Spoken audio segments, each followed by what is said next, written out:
¿Qué tal? Muy buen día. Nuevamente saludándonos desde aquí, desde esta aula de videoconferencias del Instituto Nacional de Salud Pública.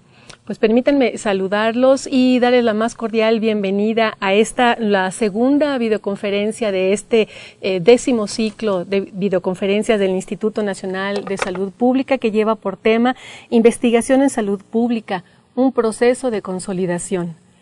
El día de hoy tenemos la fortuna de contar con una excelente investigadora y amiga que nos va a traer el tema El camino peligroso del peatón, los atropellamientos como problema de salud pública. Antes que nada reciban por favor la bienvenida también por parte de la secretaria académica, la doctora Laura Magaña Valladares.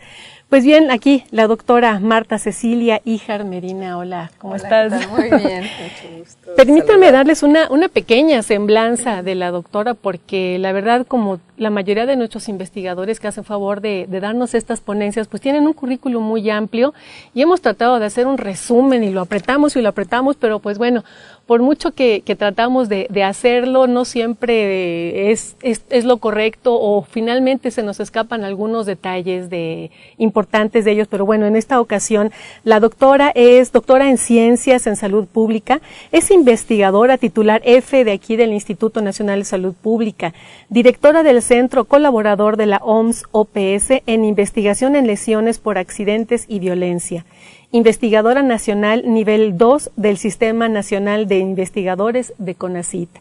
Ella ha publicado más de 50 artículos y 10 capítulos de libros en temas de lesiones accidentales e intencionales. Ha dirigido varias tesis de maestría y doctorado en el tema de accidentes y violencia.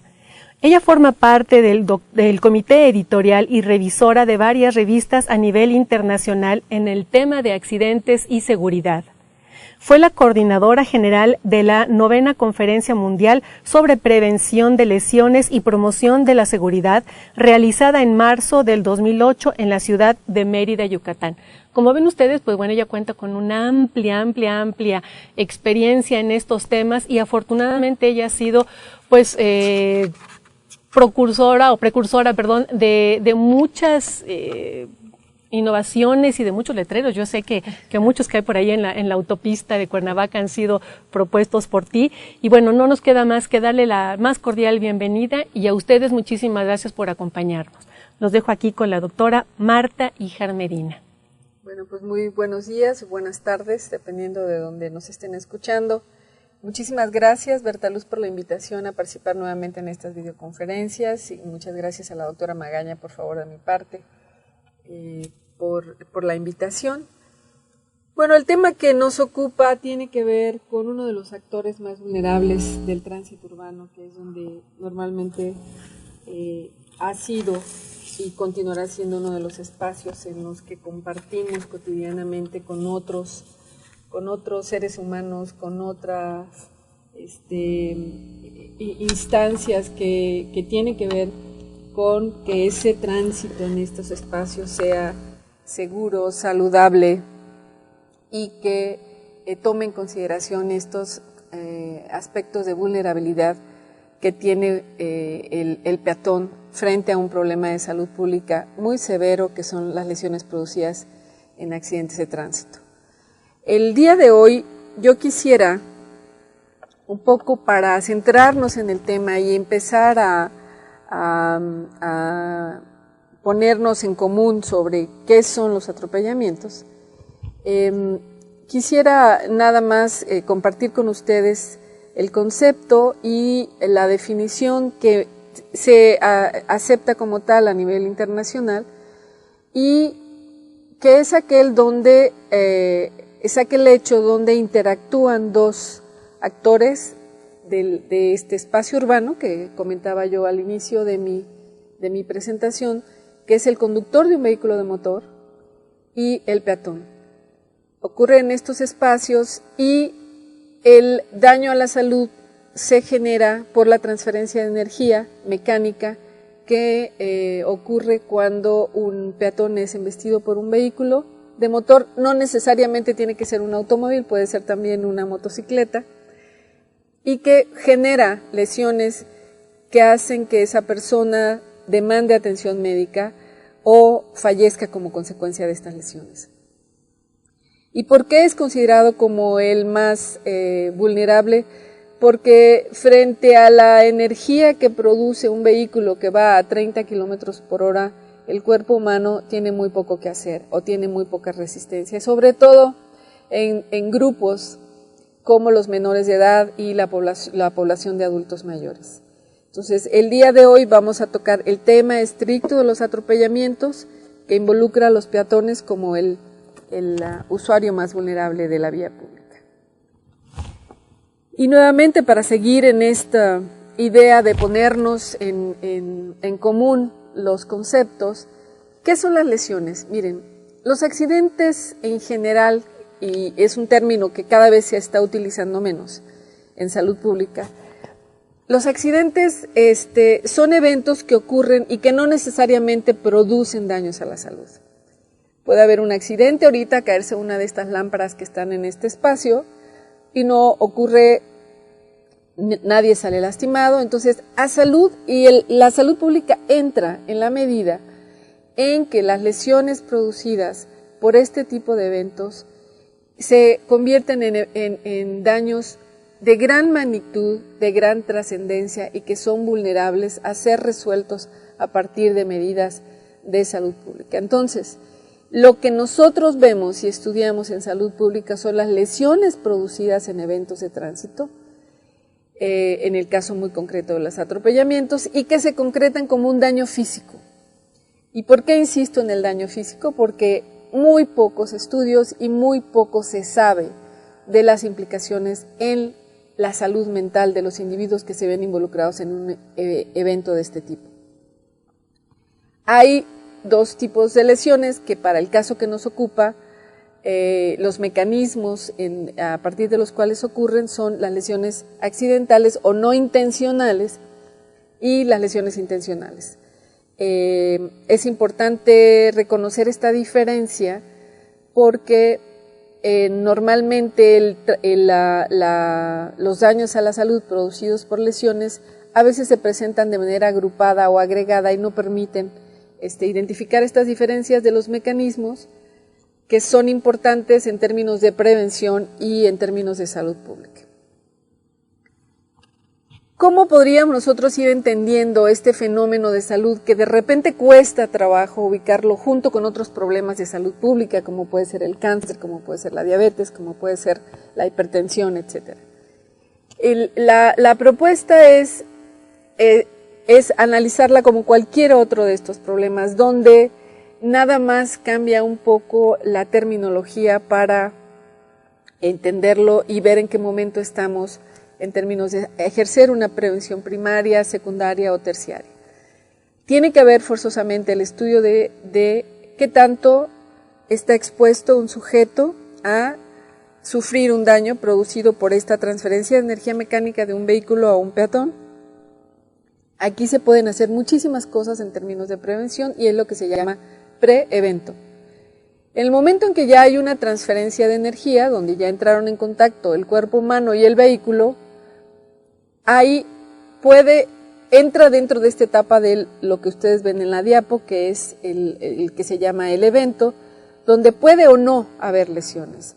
En el caso de haber lesiones, se pasa rápidamente a una tercera fase, que es el post-evento, donde ya la atención médica, la necesidad de algún otro tipo de tratamiento, como puede ser el disminuir las posibilidades de discapacidad o de secuelas, podemos actuar en prevención terciaria, o si esto no fue posible hacerlo ni dentro del primario y terciario, y se puede generar la muerte. En el caso muy concreto del atropellamiento, estas tres fases que se ven claramente descritas en el esquema, ocurren de manera súbita. O sea, tú pasas de un periodo de exposición a la muerte, a veces de manera, puede ocurrir en segundos, o puede llevarse también un tiempo. Esta es otra de las grandes diferencias que veremos más adelante en relación con el tema que hoy nos ocupa. Entonces, queremos nosotros trabajar en el tema, tenemos que tener muy claro cómo medimos la exposición, en qué momento se transfiere esta energía, si hay o no lesionados y cómo poder ir trabajando para evitar la muerte de los peatones. Nuevamente, si nosotros intentamos entender este problema desde la salud pública, bueno, aquí hay alguna sugerencia de cómo podemos nosotros medir la exposición en distintos ámbitos. Todo lo que tiene que ver con el huésped, el sujeto, que yo les comentaba hace rato, bueno, no es lo mismo el atropellamiento en un niño menor de edad, menor de 5 años, que en un joven, que en un adulto mayor. Tiene mucho que ver con masa corporal, con condiciones también físicas y con la transferencia de energía en términos a la talla y peso del huésped. El vector normalmente es este vehículo de motor, el agente es esta energía mecánica y el ambiente social que tiene que ver con todo lo que a veces no vemos y es si estamos moviéndonos en un ambiente de seguridad. Vivimos nosotros y en general en los países de América Latina vivimos en una cultura del riesgo más que en una cultura de la seguridad. Nos acostumbramos a ver los riesgos pero no hacemos nada por evitarlos. En el caso muy concreto del peatón, otro componente importante es que en general, quienes se trasladan en las ciudades, en zonas urbanas, a pie o en transporte público, es población si nosotros intentáramos hacer una descripción de ellos, normalmente es población que pertenece a la escala social de menos favorecida. Entonces, tienen además de estas condiciones de vulnerabilidad por el impacto de un vehículo, son doblemente vulnerables porque es población que viene de los niveles bajos económicamente hablando. Entonces, todo esto también es un componente que habla de exposición. No podemos hablar solamente de huésped, vector y agente, sino también las condiciones de seguridad del ambiente nos hacen estar más o menos expuestos a que esto ocurra. ¿Qué podemos hacer en cada una de las etapas? Lo veremos también más adelante. ¿Cuáles son los factores que en cada una de estas tres, en el prevento, en el evento y en el posevento, tienen que ver con el desenlace, con el que ocurra una lesión o no, y cómo una vez ocurrida una lesión, esto se traduce en un distinto gradiente de severidad o puede terminar con la muerte. Algunos factores de riesgo de los que más se han descrito en términos de la exposición es la edad, el sexo, el sitio de ocurrencia y factores ambientales que van desde lo que yo ya les comentaba hace un momento, que tiene que ver con las condiciones de seguridad del medio ambiente físico, pero también las características del vehículo son importantes como factores de riesgo en esta exposición. Bueno, los diversos mecanismos y cómo ya se nos prende un semáforo rojo cuando nosotros no logramos trabajar en estos dos previos y llegamos a una demanda de atención o la muerte. ¿Qué diferencias presenta este problema de salud frente a otros problemas de salud pública? En primer lugar, hay un componente de culpabilidad en las lesiones debidas al tránsito, porque ocurren en un espacio que es responsabilidad de otro sector, de un sector que va mucho más allá del sector salud y que tiene que ver con el sector seguridad pública, tiene que ver con el sector transporte, y desde el punto de vista legal hay aparentemente un delito que perseguir cuando hay lesiones o cuando hay muerte. Esto no ocurre en ningún otro problema de salud y es importante tenerlo muy claro. El periodo de latencia, como yo ya les comentaba hace un momento, es un periodo que puede ir desde algo que ocurre en segundos hasta una persona que es atropellada y puede pasarse 3 meses en el hospital y finalmente morir, o alguien que por no haber sido atendido oportunamente queda con discapacidad o con secuelas. Entonces, este periodo de latencia también nos habla de un evento agudo, donde en este momento nos encontramos todos en un aparente estado de salud y saliendo ya, entrando nosotros a este espacio público, la vía pública, podemos vernos involucrados en un atropellamiento. Y aquí es importante tener en cuenta estos dos actores que yo mencionaba al inicio, que es, por un lado tenemos al conductor y por el otro lado tenemos al peatón. Quien sufre la lesión es el peatón. Sin embargo, en estudios recientemente realizados en este instituto hemos encontrado que el efecto de verse involucrado en un atropellamiento para el conductor, los efectos son sobre su salud mental y son en muy pocas ocasiones se han medido para ver qué podemos hacer también en términos de salud pública para todos los individuos que se ven involucrados desde la conducción por haber atropellado a un peatón. Entonces, también este estado de aparente salud que tenemos, aparente salud mental, cambia automáticamente en la medida en que nosotros como conductores atropellamos a alguien. La percepción de gravedad.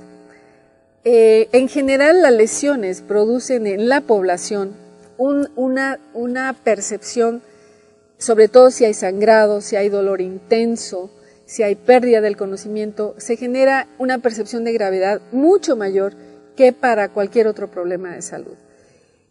Lo que hemos encontrado también en investigaciones hechas en este instituto es que la población demanda mucha más atención médica, independientemente del aspecto económico, del aspecto que tiene que ver con la accesibilidad geográfica, demanda atención casi inmediata ante un evento de este tipo. Entonces su percepción genera también una mayor demanda a los servicios de salud. Hay varios actores que tienen que entrar en juego en esto de que ocurra una lesión, como ya lo mencionábamos, el conductor y el peatón, lo cual no ocurre tampoco en ningún otro problema de salud y que es importante tenerlo en cuenta cuando estamos pensando nosotros trabajar este tema desde la salud pública. Los ámbitos de ocurrencia. ¿Qué pasa con la vía pública? Mencionábamos, bueno, la vía pública es un espacio controlado normalmente por las áreas de seguridad pública, le hace policía, le hace bomberos, le hace servicios municipales y por las autoridades que tienen que ver con vialidad, con transporte en las ciudades. Tiene muy poco que ver con salud, entonces salud en términos de su ámbito de competencia, y aquí es donde unimos estos dos últimos puntos, tanto el ámbito de ocurrencia, nos está determinando el ámbito de competencia, a quién le toca y qué le toca hacer. Desafortunadamente, la prevención de las lesiones por atropellamiento y por las lesiones en general, a salud le llegan ya una vez que pasaron de esta preevento. Normalmente salud entra en el momento en que el evento ya ocurrió. Y las acciones que ha tomado salud han sido siempre desde una mirada de la atención inmediata, de la atención oportuna, del contar con los recursos necesarios para el tipo de lesiones que presenta estos eventos. Entonces, esto también es otra de las características que hace diferente el estudio de las lesiones de otros problemas de salud y que nosotros, como trabajadores de la salud pública, debemos de tener en cuenta siempre si queremos estar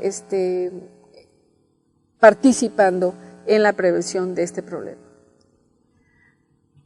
Hay además otro aspecto que también debemos de considerar, y es que hay una doble codificación para el problema que nosotros estamos estudiando en la clasificación internacional de enfermedades.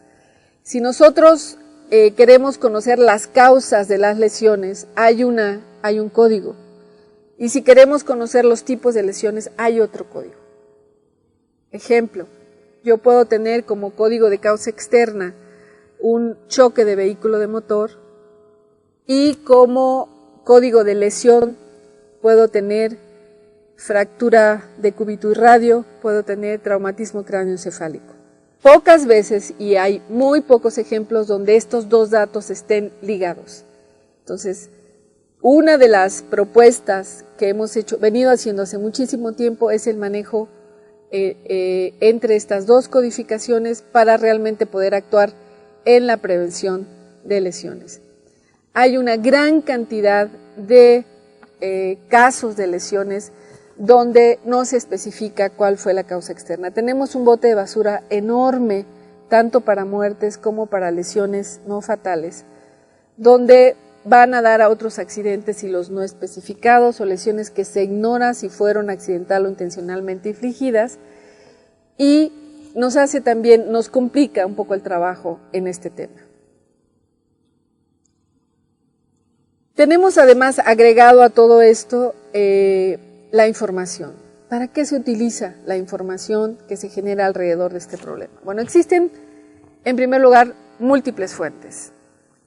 Si nosotros queremos saber cuántos casos de cáncer cervicuterino, cuántos casos de cáncer mamario hay en este país, nos vamos a las estadísticas de mortalidad, nos vamos a las estadísticas hospitalarias, pero no tenemos que ir a preguntarle a la policía, no tenemos que ir con las aseguradoras, no tenemos que ir al sector transporte a preguntar estos datos. Para el caso específico de las lesiones por accidentes de tránsito sí tenemos que ir. Hay una multiplicidad de fuentes, hay esta doble codificación que yo mencionaba ya con anterioridad, hay la necesidad de saber a dónde ir dependiendo de si esto se codificó como accidental o intencional, o sea, las implicaciones legales también tienen un efecto en hacia dónde podemos nosotros dirigirnos para obtener información en el tema, y luego el uso que se le da a la información respecto a atropellados en general, no solamente en México, sino que tiene que ver precisamente con estas otras áreas que entran en juego en la ocurrencia, en el registro y en la atención de las lesiones producidas en un atropellamiento, que son las aseguradoras, que son los médicos forenses y que son los juicios. Miren, yo siempre les hago esta pregunta a mis alumnos cuando tratamos este tema. Les digo, bueno, un certificado de defunción. El certificado de defunción tiene incluso un apartado especial para el tema de lesiones por accidentes y por violencia. Y les digo, ¿para qué se utiliza fundamentalmente un certificado de defunción?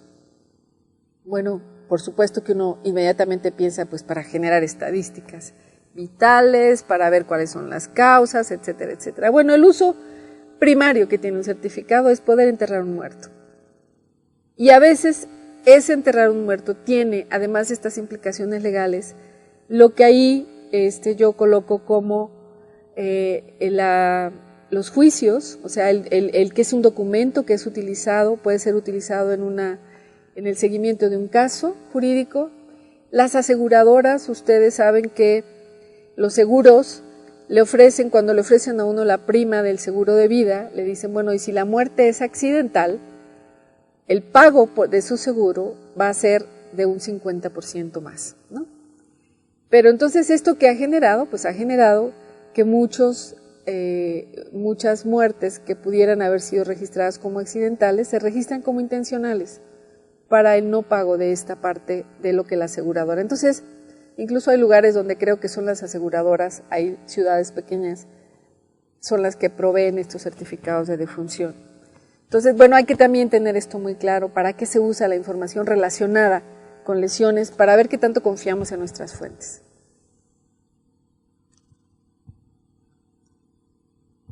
¿Cuáles han sido hasta este momento el desarrollo conceptual de lo que es accidente y lo que yo les decía que se ha intentado y que cada vez se usa menos, pero a veces si decimos lesiones, hay otro tipo de lesiones físicas que nos hemos encontrado con que dan lugar a confusión. Entonces, se ha movido del término de accidentes al de lesión no intencional por lo siguiente. El término accidente significa que es un evento súbito, involuntario y no prevenible.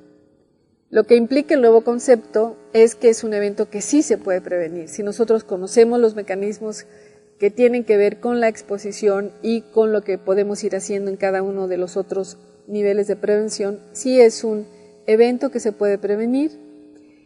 En el término tradicional de accidente se analizaba como si fuera solamente resultado de una causa.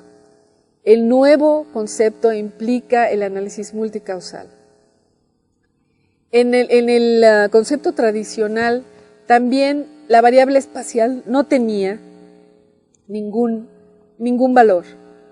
Y sin embargo, cada vez tenemos la evidencia científica de que no podemos analizar las lesiones sin el componente de dónde están ocurriendo. La variable espacial es una variable fundamental en el estudio y en la prevención de lesiones debidas al tránsito.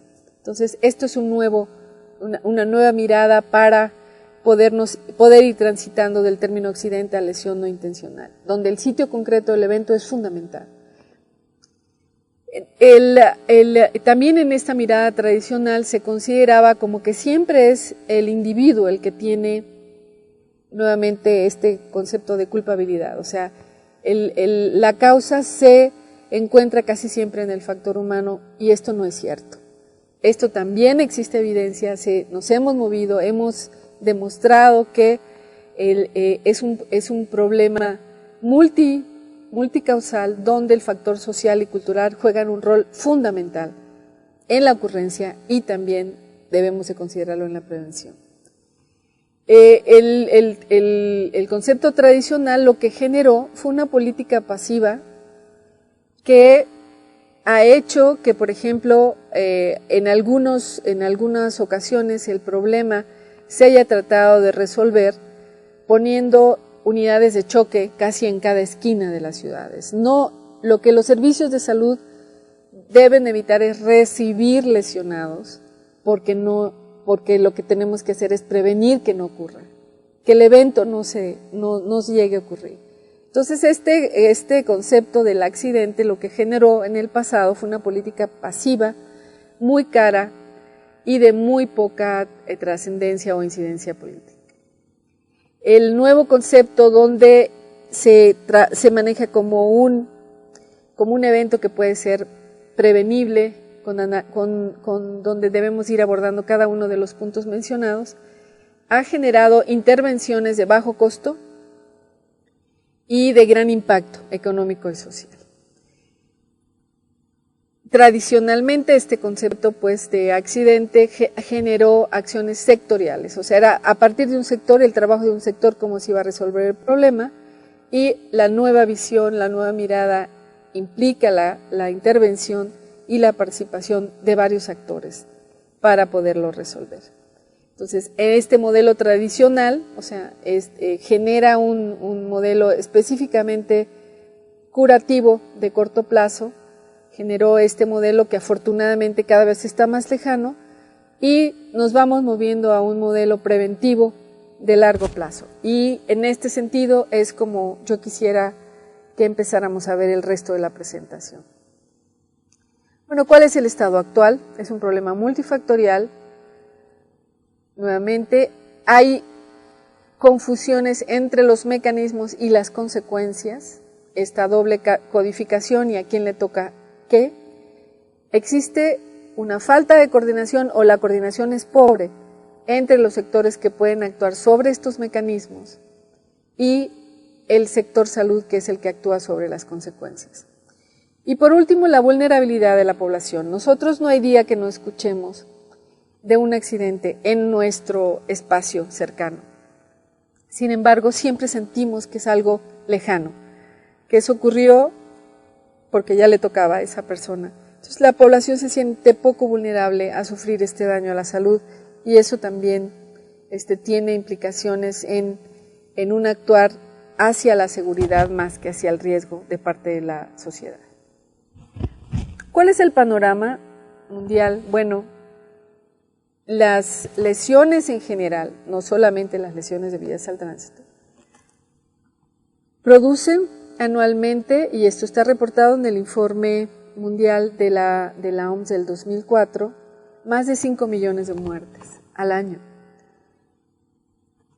Todos los tipos de lesiones constituyen el 9% del total de las muertes, de todas las muertes.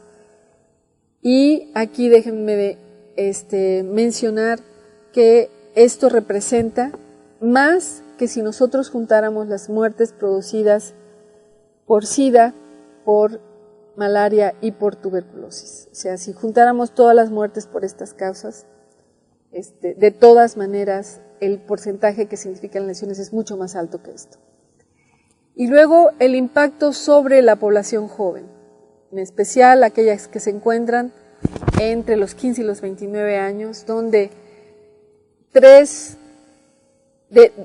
8 de las 15 principales causas de muerte en esta población están dentro de las lesiones, y dentro de estas las más importantes son los accidentes de tránsito, las causas intencionales como los homicidios, el suicidio y las muertes producidas en guerra, los ahogamientos, las quemaduras, las caídas y los envenenamientos. Específicamente por las lesiones producidas por eventos en tránsito, son la primera causa de muerte en niños y adultos jóvenes en nuestro país.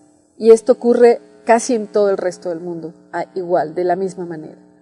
Alrededor de más de 1 millón de personas mueren cada año debido a lesiones por esta causa, y cerca de 50 millones más son lesionados que quedan discapacitados. Los peatones, los adultos mayores, como ya mencionábamos, además de ser peatones, los ciclistas y los motociclistas son los más vulnerables. Y aquí agregaríamos que la población de más bajos recursos también es la más vulnerable de sufrir lesiones debidas al tránsito. A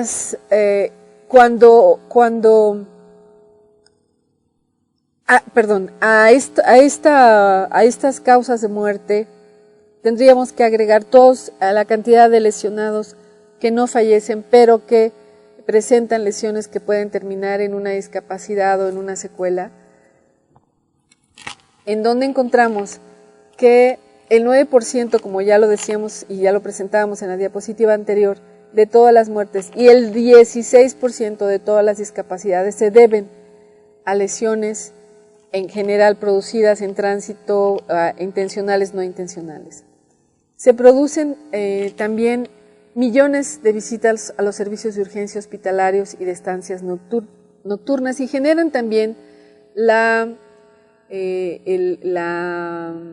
participación de la atención prehospitalaria.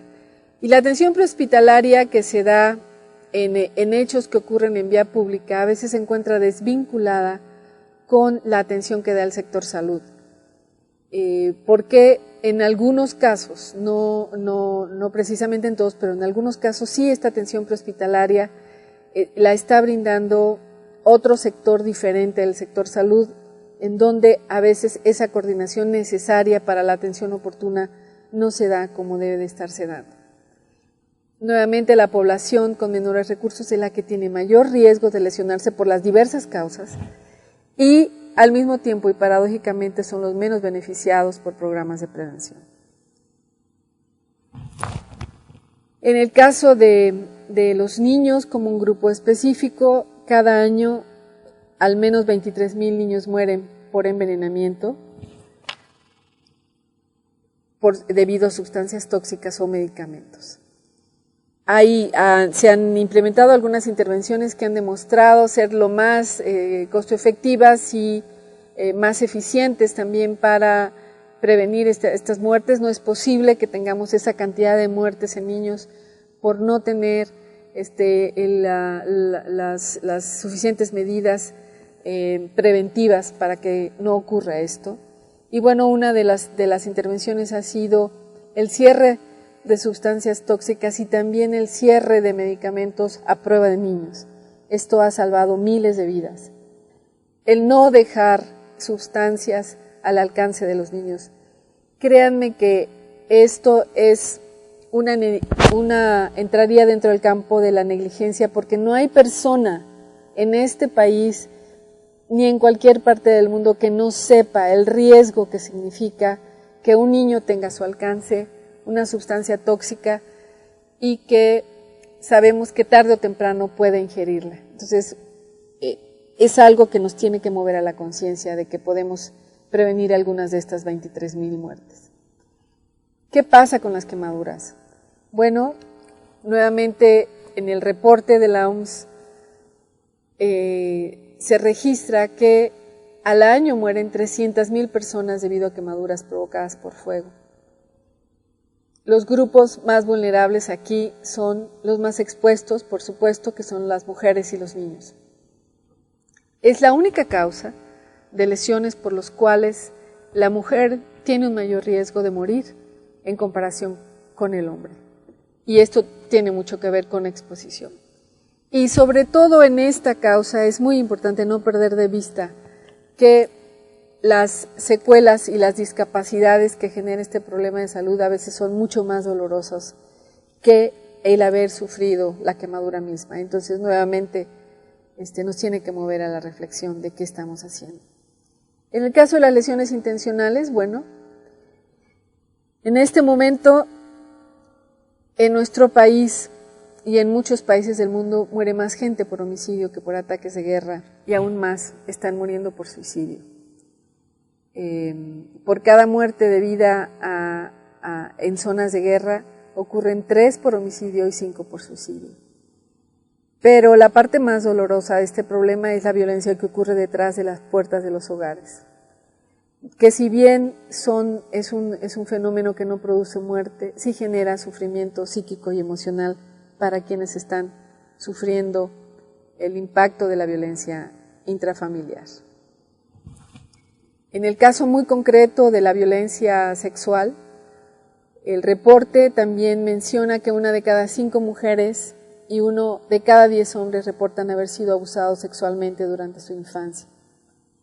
El abuso sexual está asociado con otros tipos de problemas de salud que a veces poco exploramos cuando estamos trabajando en estos temas. Por ejemplo, el tema de enfermedades de transmisión sexual pocas veces incluye dentro de la exploración del fenómeno o del problema el que la persona haya sufrido abuso sexual durante la infancia. Los embarazos no deseados, los daños a la salud mental, y se ha comprobado que las personas que han sufrido este tipo de violencia tienen un mayor riesgo de caer en el tema de adicciones como el tabaquismo, el abuso de alcohol y drogas. ¿Cuál es el problema específico que nos trae aquí el día de hoy?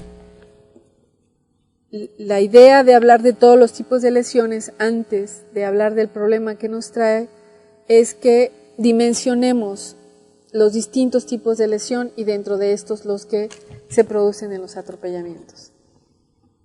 Entre el 40 y el 75% de las lesiones producidas por el tránsito a nivel mundial se deben a atropellamientos, de acuerdo nuevamente a lo que la OMS reporta en su informe del 2004. En países en vías de desarrollo, en todo lo que tiene que ver con el tema de lesiones por el tránsito, son los peatones los que más resultan con daños a la salud por causas debidas al tránsito. Los más afectados son menores de población en edad productiva, especialmente son los hombres, pero cada vez más estamos viendo aparecer dentro de este fenómeno una tendencia de las mujeres al incremento, mujeres atropelladas, mujeres que en este cambio de roles las expone a una vía pública con la que en el caso sobre todo de mujeres mayores están muy poco familiarizadas.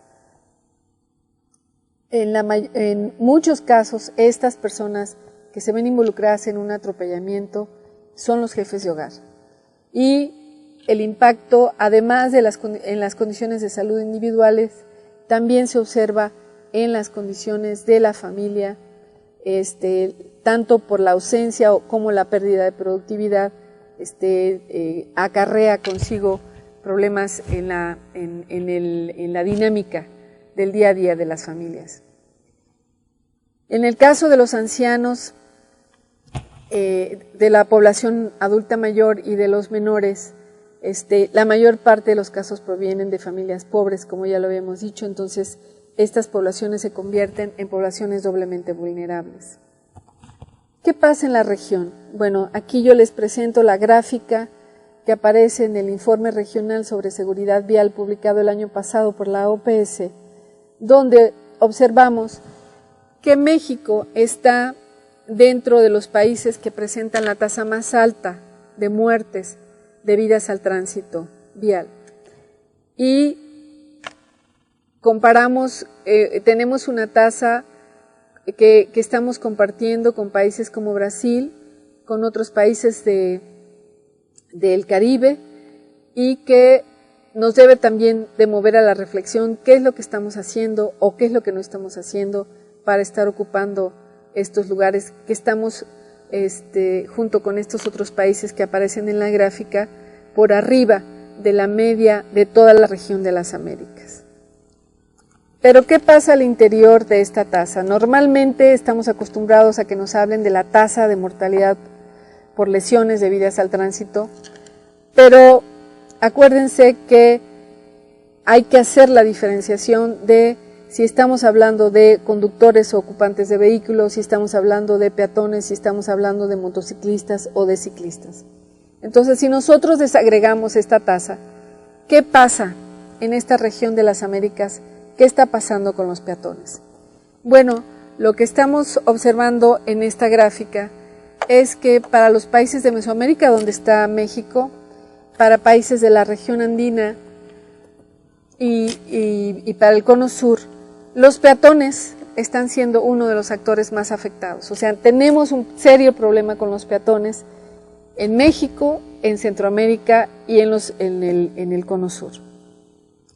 Es importante que empecemos a trabajar porque detrás de estos están apareciendo los motociclistas como uno de los actores que poco a poco van empezando a engrosar la fila y van empezando a engrosar la tasa de muertes por lesiones debidas al tránsito. Entonces, esto nos habla, si nosotros comparamos las regiones, nos habla de grupos blancos diferentes. Nosotros tenemos que actuar mucho más rápido en el tema de peatones, ya debemos estar trabajando y bueno, creo que nos hemos tardado. ¿Cuál es el problema? Bueno, en los países de ingresos bajos y medios, como México, hay esta mezcla de usuarios, ¿no? Lo que ya comentábamos, y el efecto que estamos teniendo y estamos observando es el incremento en la vulnerabilidad de estos grupos.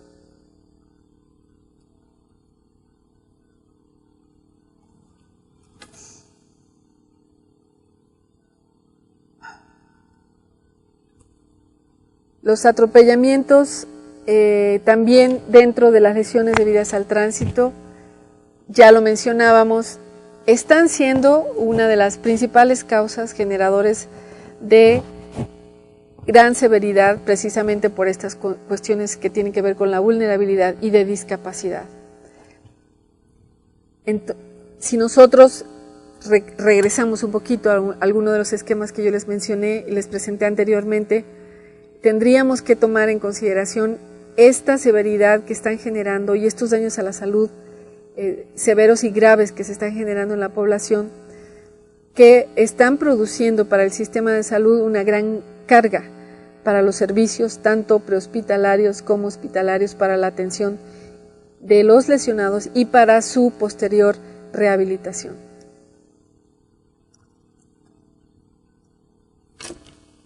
¿Qué pasa en México? Bueno, ya comentábamos, en la primera causa de muerte en zonas urbanas, en grandes ciudades.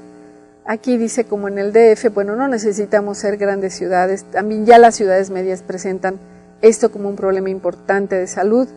Están las muertes por atropellamiento sobrepasando de manera importante a las muertes por choque de vehículos de motor. Afectan fundamentalmente a jefes de familia y a población de ingresos bajos. Y tenemos que recordar que las lesiones por atropellamientos han estado ocupando los primeros 3 lugares dentro de las causas de muertes en hombres y en el 5º lugar en mujeres. Es como que una causa que la vemos, que aparece, sube, baja, vuelve a aparecer, siempre está ahí y estamos haciendo muy poco por esto. Por cada muerte que ocurre por atropellamientos tenemos 33 lesionados aproximadamente. Es una proyección que se hace, que si nosotros nos vamos a ver nuevamente lo que está quedando en estas personas que son atropelladas y no mueren, las repercusiones en la salud pública son muy, muy importantes. Aquí pueden ustedes ver, si nosotros comparamos estos actores, si son las lesiones por ser ocupantes en general, lo que son los accidentes de tránsito, si son peatones, y si comparamos con otras causas accidentales como el ahogamiento o las caídas, bueno, vemos que sin lugar a dudas los atropellamientos siempre están presentes y las lesiones debidas al tránsito son una causa importante dentro de las lesiones que debemos de tener siempre en cuenta en nuestros programas de salud. Entonces, seguimos con el problema. El problema de este tipo de lesiones no ha sido abordado desde la salud pública, entonces ha estado poco estudiado. Afortunadamente cada vez son más los investigadores y las instancias que están tomando cartas en el asunto. Falta muchísimo por trabajar en nuestro país. El grueso de las intervenciones que se han utilizado a nivel mundial se han dirigido hacia el conductor y ocupantes de vehículo y casi nada al resto de los actores del tránsito. Es necesario, pues, que nosotros trabajemos de manera mucho más rigurosa desde la investigación y desde la acción de la salud pública para proteger a los peatones y realmente decir y demostrar que estamos trabajando en este asunto. En México, bueno, las medidas que se han utilizado nuevamente van en el plano de separar al peatón de la vía pública, independientemente de si estas medidas son aceptadas o no por el peatón. Y una de las medidas más utilizadas en México son los puentes peatonales. Nada más quiero decirles que en la Ciudad de México existen más de 600 puentes peatonales, de los cuales solo el 10% se utiliza. ¿Y qué es lo que ocurre con el puente peatonal? Los puentes peatonales, también con base en una investigación realizada por el equipo en el instituto, es que fueron colocados no para prevenir los atropellamientos, sino están colocados con una lógica de que los vehículos que pasan por debajo de estos puentes lo hagan a mayor velocidad.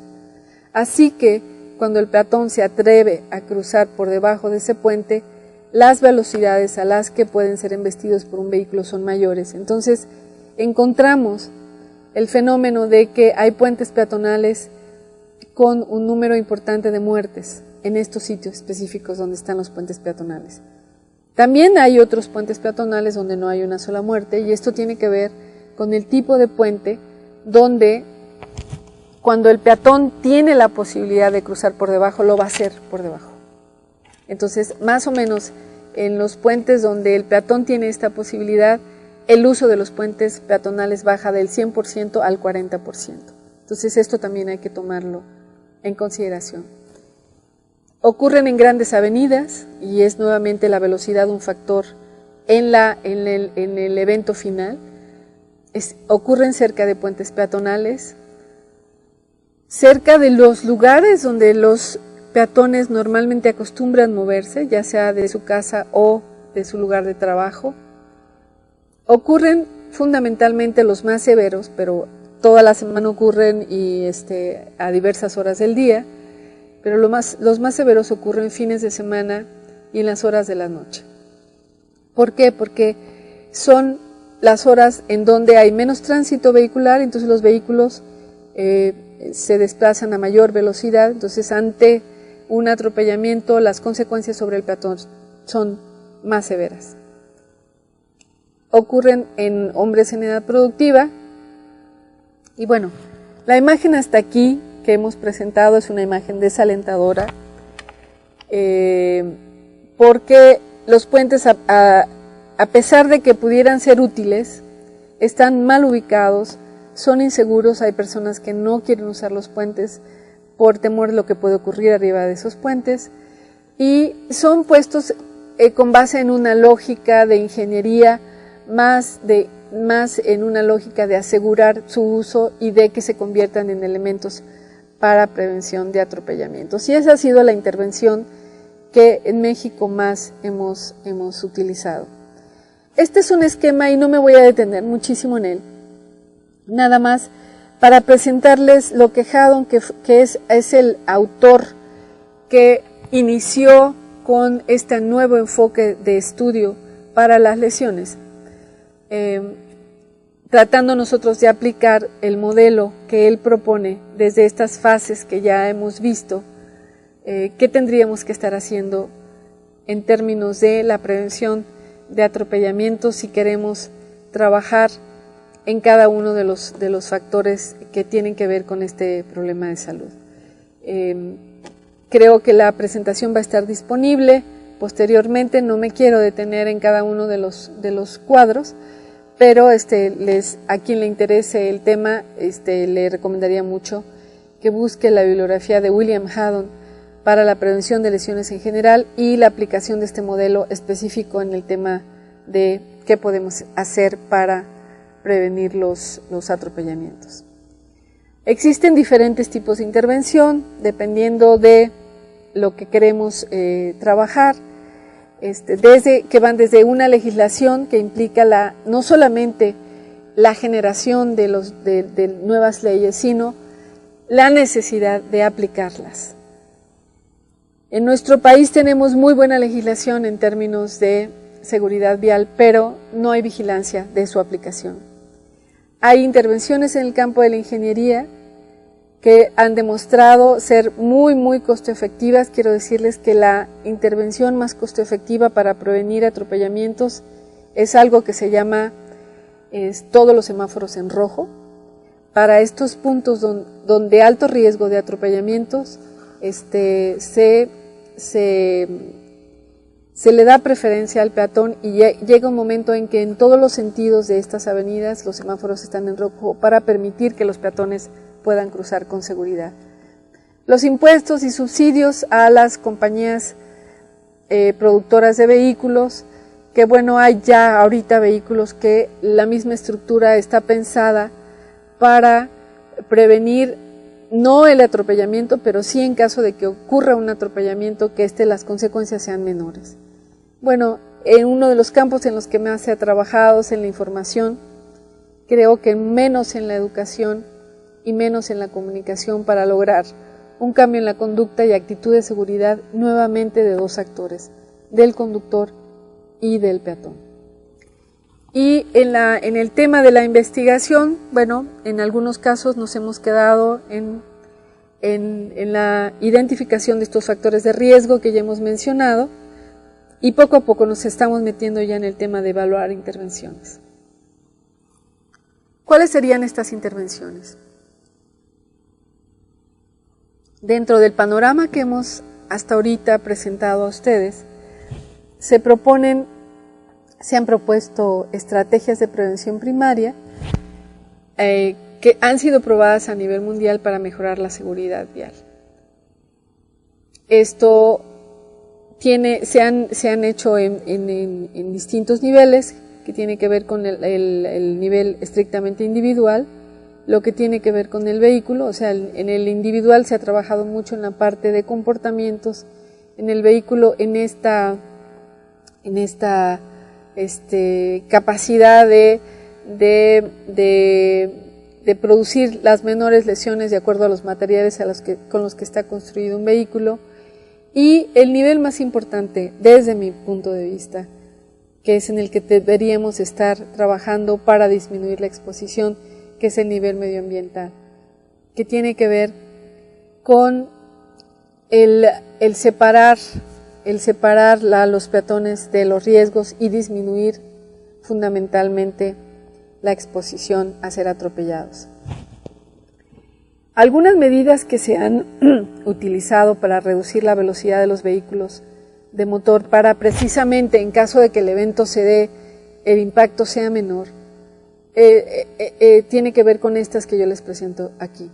Reductores de velocidad, cambiar el sentido de avenidas, señalizar mucho mejor los cruces peligrosos del peatón, realmente lograr que estos reductores de velocidad funcionen, pero que funcionen no como los topes que tenemos en esta ciudad donde está localizado el instituto, o topes que hay a lo largo de nuestra República Mexicana, que se convierten en verdaderas paredes para los vehículos, pero que realmente no logran un cambio en la forma de comportarse de los conductores, que es lo que buscan sí los reductores de velocidad, el mejorar las condiciones de seguridad. Estas medidas reportan descensos importantes en el problema de las lesiones debidas al tránsito, en especial aquellas que tienen que ver con los atropellamientos. Aquí están algunas de las citas que pueden ustedes consultar en caso de que estén interesados en saber un poco más. La colocación de bandas sonoras, esto tiene que ver también con estos grupos vulnerables, que son los adultos mayores, que tienen limitaciones motoras, limitaciones auditivas y que a veces tienen que estar lidiando con la vía pública porque no les queda de otra. Y que pensamos muy poco en ellos a la hora que hacemos intervenciones. Hay algunos países que junto con el cambio de las luces del semáforo hay una señal sonora para el que tiene problemas visuales o para incluso el que tiene problemas auditivos. Y esto también ha demostrado su eficacia. En el campo de la separación, en esta disminución de la exposición del peatón, bueno, hay muchísimos ejemplos, desde los semáforos peatonales, donde te está señalando los minutos que te faltan para que cruces con seguridad, la colocación de estos semáforos peatonales, pero sobre todo la información y la educación, porque nosotros hemos encontrado que hay personas en ciudades como Ciudad de México que todavía no entienden muy bien qué quieren decir las luces del semáforo. Y entonces tal vez el que haya un dibujo en uno de los semáforos tampoco les tenga mucho sentido para ellos. Y entonces estas medidas que nosotros estamos señalando aquí es importante socializarlas con la población. Los puentes peatonales que mencionaba yo, que hay algunos que sí funcionan y habría que ver qué características tienen estos para ver si vale la pena seguir construyendo este tipo de infraestructura. La separación efectiva de los espacios, sobre todo en zonas de alto riesgo, en escuelas, en parques públicos, etc. En Uganda, por ejemplo, que es el ejemplo que ponemos aquí, la implementación de un puente peatonal lo que produjo fue un incremento en el número de atropellamientos por la noche. Y esto ocurre también en la Ciudad de México. Pongo el caso de Uganda porque de repente sentimos que somos muy severos con nuestro país, pero esto pasa en todos lados. No es la medida que va a resolver este problema de salud. Tenemos que estar haciendo pues intervenciones como esta que se menciona aquí, pero de manera integrada. No puede ser que solamente pongamos el semáforo, no puede ser que solamente trabajemos con la colocación de reductores de velocidad sin que socialicemos esta información con la población, sobre todo con la población blanco y la población en alto riesgo. Otras de las intervenciones tienen que ver cómo hacemos más visible al peatón, ¿no? Hay cruces peligrosísimos que están mal iluminados, que están mal señalados. Siempre somos muy dados a decir que el peatón tiene la culpa de lo que le pasa porque se cruzó por donde no debía, pero realmente las ciudades están pensadas para los vehículos y muy poco para los peatones. Y si nosotros recordamos las cifras el porcentaje de muertes que representan los peatones dentro de las lesiones producidas por eventos viales, tendríamos que estar trabajando y tendríamos que estar pensando en esta población de manera mucho más cotidiana y más efectiva. Entonces, algunas de estas intervenciones que han demostrado también su efectividad tiene que ver con cómo hacemos más visible al peatón. Hay una serie de de pasos peatonales que no tienen absolutamente nada que ver con estos puentes peatonales, sino suben al peatón, lo hacen más visible, que han demostrado ser han demostrado ser mucho más efectivos que los puentes peatonales. Bueno, aquí todas estas cuestiones que tienen que ver con la no invasión de los espacios, del único espacio que tiene el peatón, que son las banquetas también. La banqueta ha sido la intervención por sine qua non para esta separación de los espacios entre el peatón y la vía pública. Pero ¿qué hacemos? Chequemos por donde nosotros nos movemos, cuántas banquetas están libres realmente para que el peatón las use, cuántas no están invadidas por el comercio informal y por otros vehículos, ¿no? Porque las banquetas también son usadas como estacionamiento. Y entonces, bueno, la banqueta ha sido así como que la intervención usada tradicionalmente, pero cada vez más se la estamos robando al peatón como el único espacio para cruce seguro y para movilidad segura. La clasificación, el control de velocidad en zonas de alto riesgo también ha sido ya aprobada su efectividad y créanme que nosotros tenemos definidos cuáles son los límites de velocidad en ciudades, pero casi nadie vigila el cumplimiento de esto.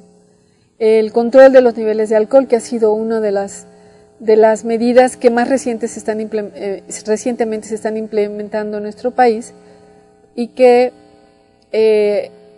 desafortunadamente se están limitando solamente a conductores de vehículos, y valdría la pena que también hiciéramos las alcoholimetrías a los peatones que andan en la vía pública. El 70% de los hombres que son atropellados en vía pública en la noche van bajo los efectos del alcohol. Entonces, también tendríamos que estar haciendo aquí algo.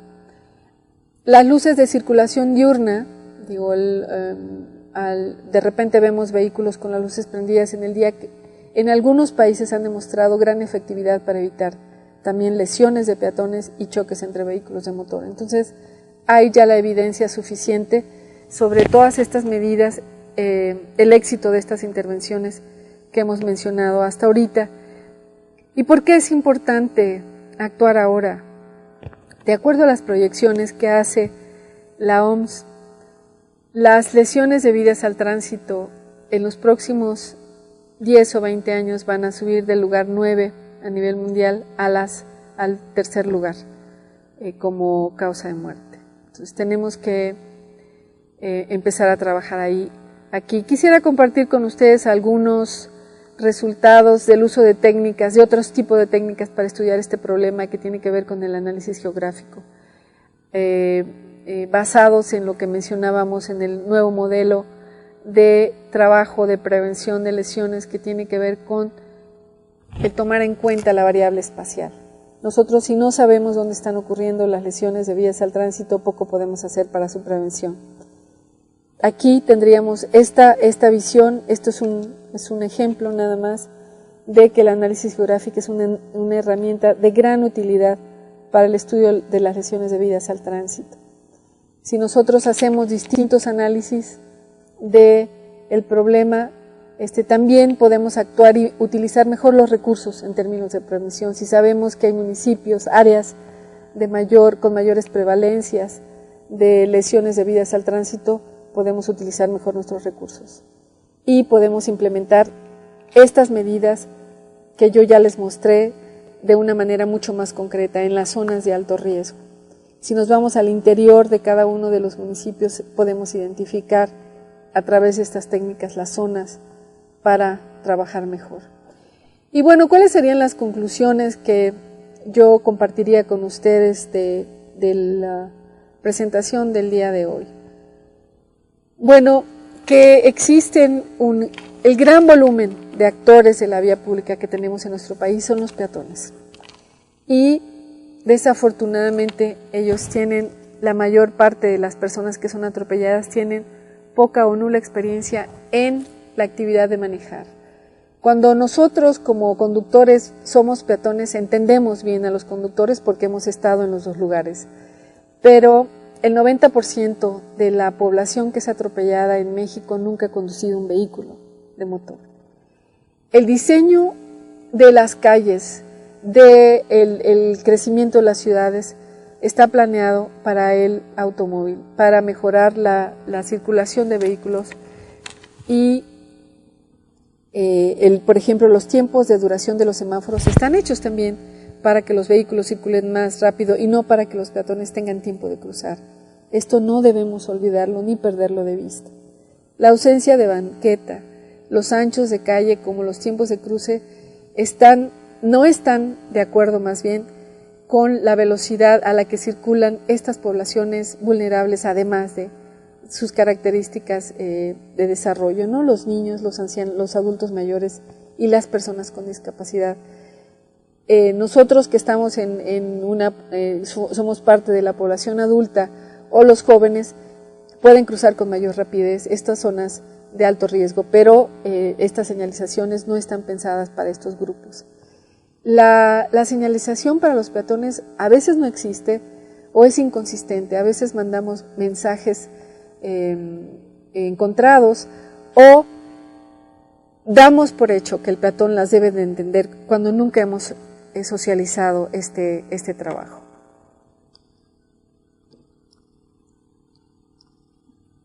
Tenemos que reconocer que los atropellamientos son un problema de salud pública urgente, pero que lo tenemos que atender desde una mirada multisectorial. Desde salud solamente no podemos resolver este problema. Vamos a seguir recibiendo lesionados o muertos en los servicios de salud. Tenemos que fortalecer la capacidad del gobierno para garantizar una movilidad segura. El tema de la movilidad ha sido un tema ya recurrente en las agendas políticas, pero que requieren precisamente de ese actuar y de esa acción y de esa disposición política de trabajar para que la movilidad se asegure para todos los usuarios del tránsito y que sea equitativa, saludable y sustentable para todos y cada uno de ellos.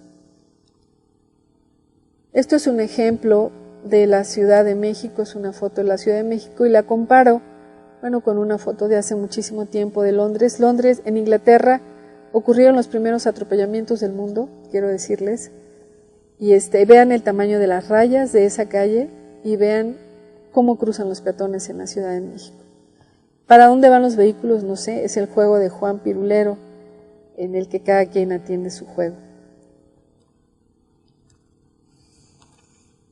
Las reflexiones últimas es aceptar que en este problema que hemos discutido el día de hoy participan dos actores, entre los cuales hay una relación de desigualdad y de mayor vulnerabilidad de parte del peatón y de esta doble vulnerabilidad que ya he hablado. No podemos continuar señalando a los peatones como culpables de ser atropellados y que paguen esa distracción o error con la muerte. Por último, para compartir con ustedes que para enfrentar cualquier problema de salud pública no podemos actuar desde una sola entidad. Hace falta una mayor integración entre los sectores que va desde los servicios médicos, con las escuelas, con la familia, con la sociedad en general y con el compromiso de una participación multidisciplinaria desde los que trabajamos desde la academia. Muchísimas gracias.